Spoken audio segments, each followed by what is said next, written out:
Might be quite interesting. I'm on a walk to go pick up my kids, so I decided I'd do a live stream while out here in the neighborhood, just walking around. So hopefully you can hear this and hopefully get this a good signal while I'm doing this walk. Today I got a question. It's a Stump the Creator. This one's an interesting one because it doesn't seem that big, but it really is. And I'm going to explain this in just a second. Before I get to that, I want to also explain to you something that happened this last week.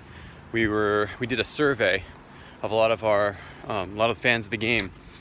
And we asked them about the YouTube channel and what we should do to make it more interesting. So what we did, what they suggested, is that there's a lot more movement. Stop sitting.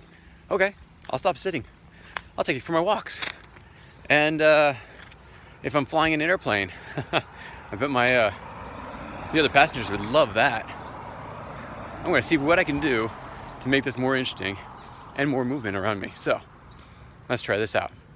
So this Minisode Monday, we're going to do a discussion on the interrupt cards.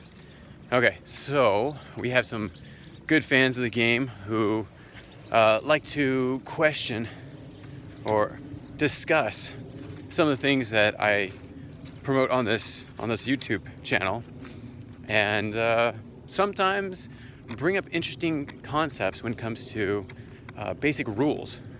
So let's go with one of the more basic rules, and that's the interrupt card. Now the interrupt card, the question for today is done by Cameron A. Cameron said, do interrupt cards count towards your 3 cards a turn? And if using them to interrupt, do you redraw, or do you just have less cards and options to play?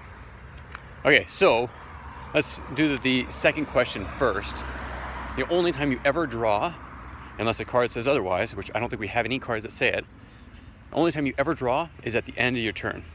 So if you used up some of your cards and it's now your turn, and say you only have 2 cards left because you had 3 interrupts that you used, sorry, you get to play 2 cards.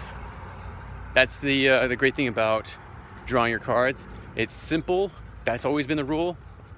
I don't think there's any discussion there, but if there is, please tell me so we can talk about it. Also about the interrupt. Now this is an interesting one. Does it play towards the 3 cards that you play during that turn? Yes, it does. You're allowed to play 3 cards during your turn, your actual turn. And if you play an interrupt, it counts as one of those cards. So you can't just play your 3 cards and then, oh, I want to play an interrupt on top of that, because you already played your 3 cards. Now, this one will bring up a lot of discussion, because there's a lot of different sides you can think about this. Because I could bring up that I played 3 cards and, oh, I want to play an interrupt, which I can play at any time. So can I play it now? No, technically you can't, because you're supposed to only play 3 cards. So what are your thoughts? Do we allow people to play interrupt cards and then, to play their 3 cards in their turn and then interrupt, making it a 4th card or 5th or 6th or such? I need your insight on that.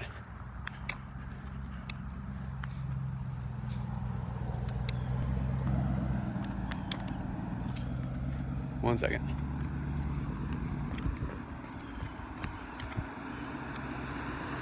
Walking across a major intersection, so.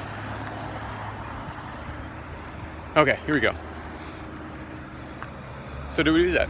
We have interrupt cards that are essential, especially when it comes to a battle. Someone might attack you, and you need just a little bit more strength, so you throw this out. So this has now become a challenge. This is not much of a Stump the Creator as much as a challenge on you guys as the fans of the game. Do we let this occur? Do we let people use interrupt cards to make an additional 4th card or a 5th card played during that turn? What are your thoughts?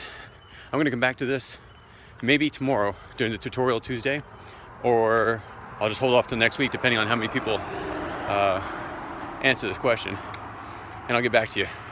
So stew on that, think it over, put it in the comments below, email me if you have any questions that you want to bring outside of the comments, and then you can comment later on. Either way, thanks so much. Talk to you soon. Bye.